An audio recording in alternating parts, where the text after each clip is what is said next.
Welcome to your Daily 5 for Monday, September 11th, 2023.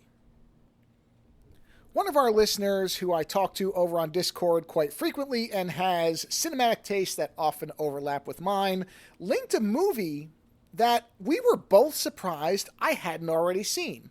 It's a film from 1993 and it's called Necronomicon, Book of the Dead.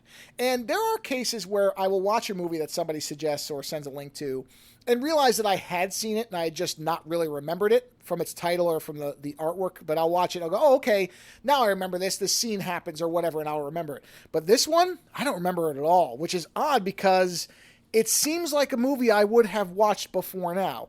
But if I did, I don't remember it, which is fine because sometimes rediscovering something or discovering something for the first time that is not new is also wonderful. So if you are familiar with films, I'll tell you who the producer of the movie is. Brian Usna. Now, if you look up Brian Usna, you're very quickly going to find that he has a bit of a theme, which is generally slimy, goopy, FX-laden Lovecraft-type stories or Lovecraft-adjacent stories. Let me give you some of the films that he has produced. Reanimator, From Beyond, Dagon. He's directed, I think, almost all of the Reanimator sequels, as well as, there's something else he's directed. Why am I forgetting? I think he directed From Beyond. Yeah, I'm pretty sure he did From Beyond.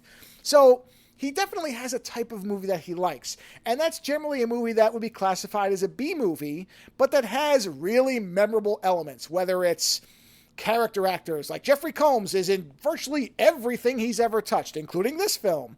Lots of effects, lots of, again, grease and slime. So you come to these movies not because you're necessarily looking for a finely crafted top-to-bottom experience, but because you're looking for a really good time, a fun film that wears its, I don't know, I guess I'll call it fetishes on its sleeve, and they're delightful. And that's exactly what you're going to get with Necronomicon, Book of the Dead. So if you like Reanimator, From Beyond, Dagon, if you like those types of films, the Usna type of film, you're going to have a good time with this. In fact, if there's ever a Usna collection, because I don't think there is one right now, this movie would absolutely be on there because it feels right up there with something like, again, Dagon, From Beyond, Bride of Reanimator, any of that stuff. This is exactly from that time period, the mid-'80s to like the early 2000s, where Usna was getting these movies made, either making them himself or producing them in some way. And it's a lot of fun. It's 3 stories, so it's an anthology film with kind of a wraparound where Jeffrey Combs, of course, is playing H.P. Lovecraft, although his prosthetics really make him look more like Bruce Campbell than Lovecraft. But whatever, I don't really care. It was just a little disconcerting at first. And he's essentially broken into a secret library, discovered the Necronomicon, and is reading the stories that we then see from it. So the Books of Blood model, the Clive Barker Books of Blood model. And we get 3 stories, The Drowned, The Cold, and Whispers. And the only one that's really a weak element is probably Whispers. And I'm going to get into it on Friday when I talk about the details, but that is the story I would have put first for a couple of reasons. But it really feels disjointed. I don't know how else to put it. It's not bad necessarily. The effects still save it. It's still a fun tale. It feels very Lovecraftian in what it's doing.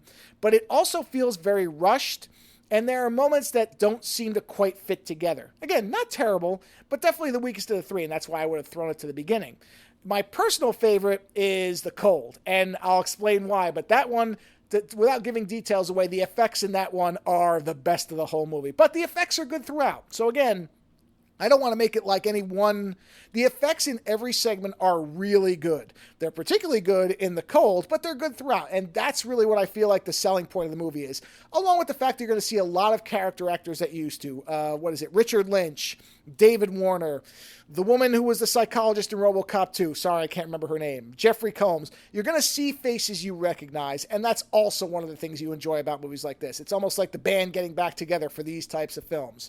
So again, the easiest way to know if you're going to like this is whether you like Reanimator or From Beyond or Dagon or Bride of Reanimator, any of the Usna films.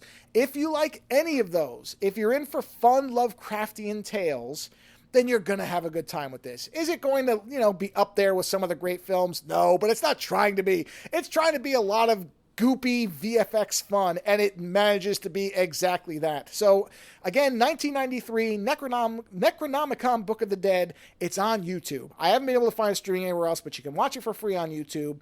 And if you enjoy these types of films, you should really check it out because it's a lot of fun. Later.